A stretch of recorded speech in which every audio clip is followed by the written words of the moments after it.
So last season, Manchester United's attack was pretty terrible. We only scored 44 goals in the entire Premier League campaign. Just 44. And I'll tell you what's even worse. No individual for Manchester United managed to score more than 8 goals in the Premier League. Not a single one of them. That quite simply isn't good enough when we look at the rest of the league. The question is, how do you fix that? Well, you sign players that score goals. Someone like Benjamin Sesko, who grabbed 13 goals in the Bundesliga last season. Someone like Mbeumo and Cunha, who grabbed 15 in the Premier League. And Bryan Mbeumo, who managed to score 20. That is certainly one way to approach this situation. We didn't score many goals last season. Let's sign a load of players that have scored a lot of goals in their career.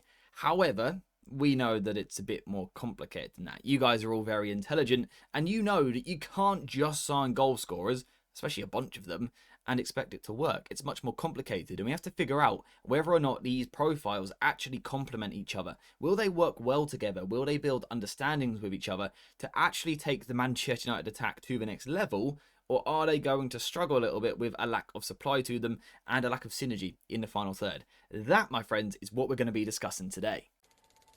So one thing that we know these three have in common is their ability to play in transition and in fast breaks. These three love having big open spaces to attack, and in the Premier League you often get that. Teams in this league like to take the ball, they like to move forward and try and pin you back into defensive situations. So there will be situations where United are camped behind the ball, we win the ball back and we're looking to attack quick. We can see that Cunha and Mbeumo were two of the most effective fast breakers in the Premier League last season, and Sesko has been one of the most effective in the Bundesliga over the past 2 years.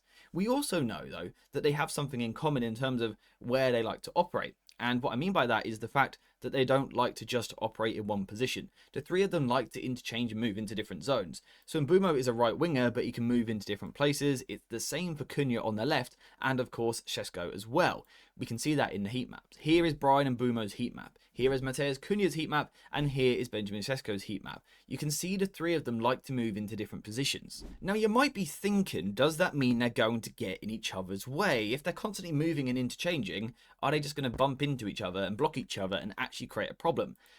I don't think they will, because I think whilst they are quite similar in their enjoyment of exploring spaces and their enjoyment of playing in fast breaking situations, I still think we have some slightly different characteristics. For example, I think Mbeumo and Cunha is a player that likes to come towards the ball. He gravitates towards the ball, towards feet.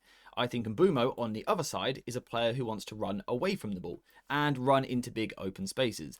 Then we look at Sesko, our new number 9. I think he is a little bit in between the two. Sometimes he's going to drop deeper and play one-touch football, like we've spoken about recently, like in this video, for example.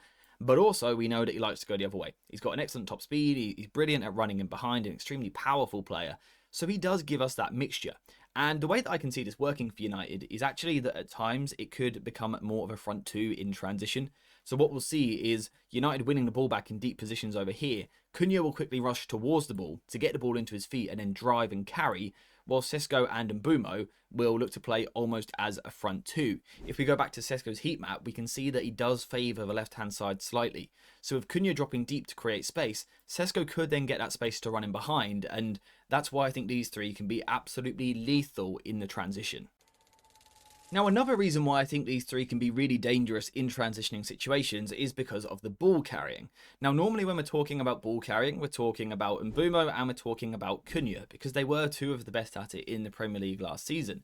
However, our new striker likes to do something very similar, and that does mean at times we will need something different from the two 10s.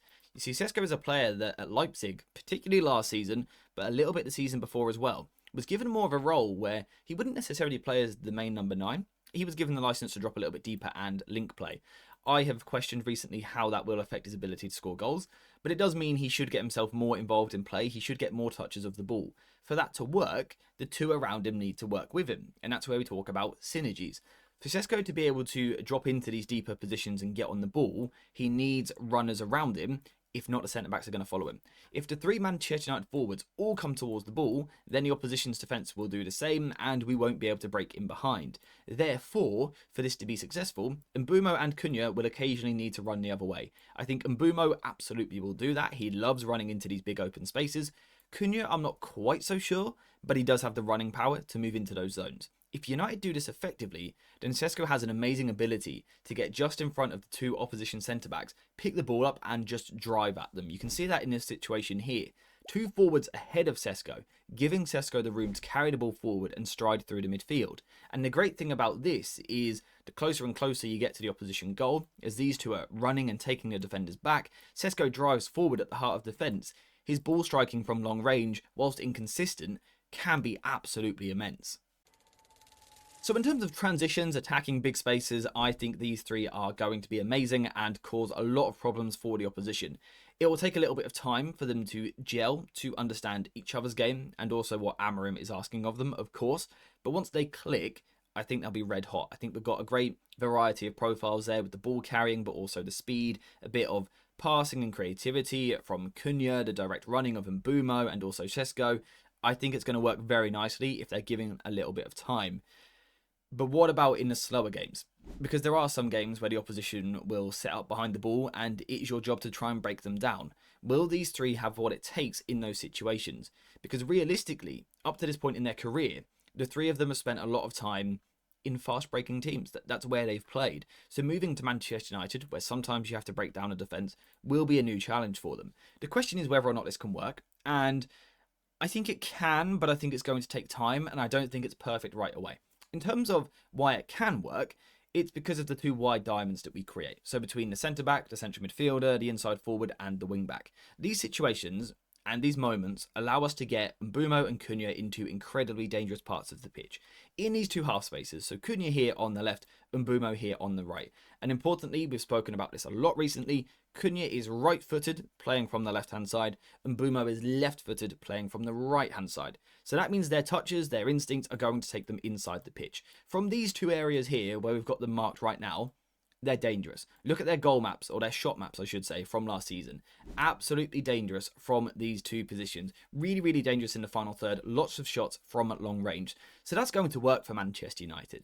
It could also work for Sesko if the opposition are aware of this threat.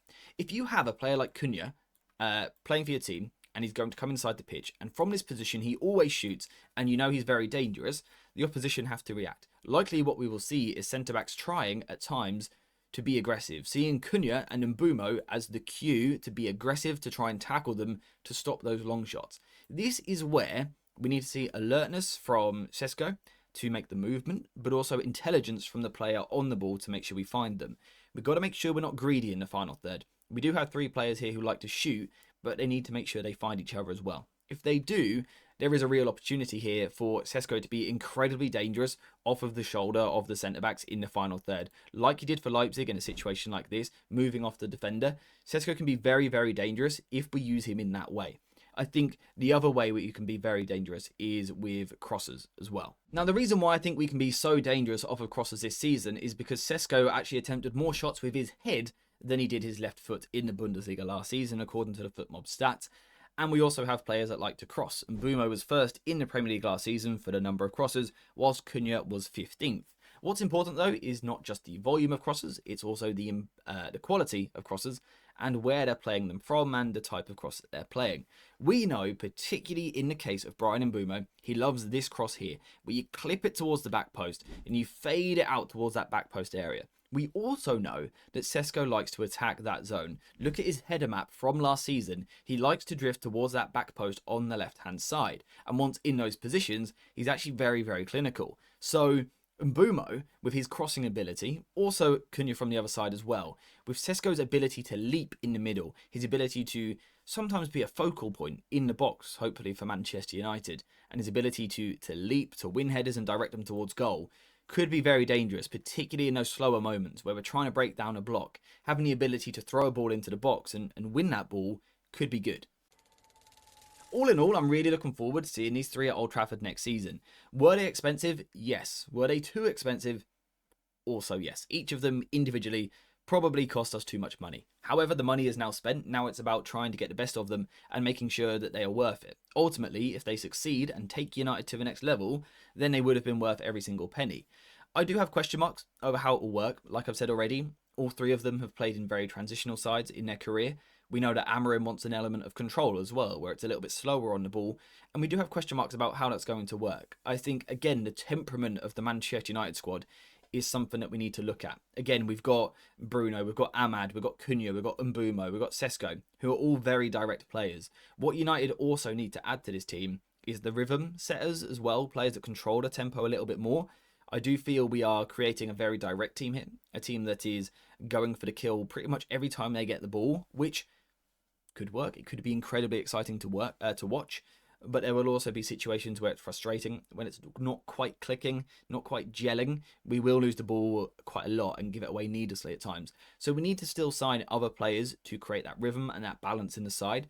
But in terms of excitement, that front three is going to bring it. You know, Old Trafford, big pitch, counter-attacking situations, they're going to cause problems for every defence in England, to tell the truth. They're that good. They are all Champions League quality players who will threaten the best teams in the world next season. Absolutely, they will do that.